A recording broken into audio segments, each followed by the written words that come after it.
আর্তনাদ ভিড়হারা মানুষের। কোথায় যাবে, কোথায় নতুন করে ঠিকানা গড়বে, সেই ভাবনার আর্তনাদ। ভরা বর্ষার মেঘাচ্ছন্ন আকাশ আর পদ্মার উত্তাল ঢেউয়ের মাঝে যেন মিশে আছে মুন্সিগঞ্জ সদরের বাংলাবাজার ইউনিয়নের শম্ভু হালদারকান্দি গ্রামের হাজারো মানুষের দীর্ঘশ্বাস। পদ্মার রাহুগ্রাস যেন গ্রাস করে নিচ্ছে তাদের আশ্রয়, তাদের স্বপ্ন, তাদের স্মৃতি। চোখের সামনেই বিলীন হয়ে যাচ্ছে বসতবাড়ি, ফসলি জমি আর প্রিয়জনের সে স্মৃতিটুকু। কয়েক বছর আগে পদ্মার সর্বগ্রাসী ভাঙন কেড়ে নিয়েছিল এই গ্রামের বেশ কয়েকটি ঘরবাড়ি। সে সময় জিও ব্যাগ ফেলে ভাঙন ঠেকানোর চেষ্টা করা হয়েছিল, কিন্তু তা ছিল নিতান্তই এক সাময়িক সমাধান। আজ সেই জিও ব্যাগগুলো পদ্মার ঢেউয়ের কাছে খেলনার মতোই তুচ্ছ হয়ে ভেসে যাচ্ছে। স্থায়ী কোনো বাঁধ নির্মাণ না হওয়ায় প্রকৃতি যেন আবারও তার রুদ্রমূর্তি ধারণ করেছে। ঘর তো গেলই, এখন থাকার জায়গা কই? কথা হচ্ছিল শম্ভু হালদারকান্দির এক প্রবীণ বাসিন্দার সাথে। দীর্ঘশ্বাস ফেলে তিনি বললেন, জন্ম থেকে এখানেই আছি, এখন আর থাকবো কই? ঘরবাড়ি সব নদীগর্ভে বিলীন হয়ে গেছে। রাতে ঘুম আসে না, কেবলই মনে হয় বাকিটুকু কি পদ্মায় চলে যাবে।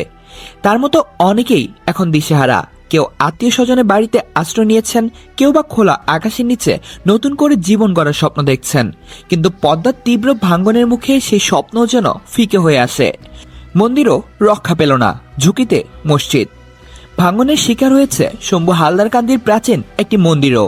বহু মানুষের আবেগ আর বিশ্বাসের প্রতীক এই মন্দিরটি এখন কেবলই স্মৃতি।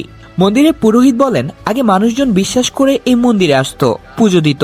এখন মন্দিরটাই নেই। এই এলাকার সবকিছু পদ্মার পেটে চলে যাচ্ছে। শম্ভু হালদারকান্দির মানুষেরা যেন এক অনিশ্চিত ভবিষ্যতের মুখোমুখি দাঁড়িয়ে। সরকার কিংবা প্রশাসনের তরফ থেকে স্থায়ী কোনো পদক্ষেপ না নেওয়া হলে এই এলাকার অস্তিত্ব হয়তো একদিন ইতিহাস হয়ে যাবে। হয়তো একসময় এই অঞ্চলের মানুষ বলবে, এখানে একসময় একটি গ্রাম ছিল যার নাম ছিল শম্ভু হালদারকান্দি, যে গ্রামকে গিলে খেয়েছে পদ্মা। এই মানুষগুলোর জন্য প্রয়োজন জরুরি ত্রাণ সহায়তা এবং পদ্মার ভাঙন রোধে একটি স্থায়ী সমাধান। তাদের কান্না আর আর্তনাদ যেন প্রশাসন ও সরকারের কানে পৌঁছায়। না হলে পদ্মার ভাঙনের শিকার হওয়া এই মানুষগুলো একসময় তাদের শেষ আশ্রয়টুকু হারাবে।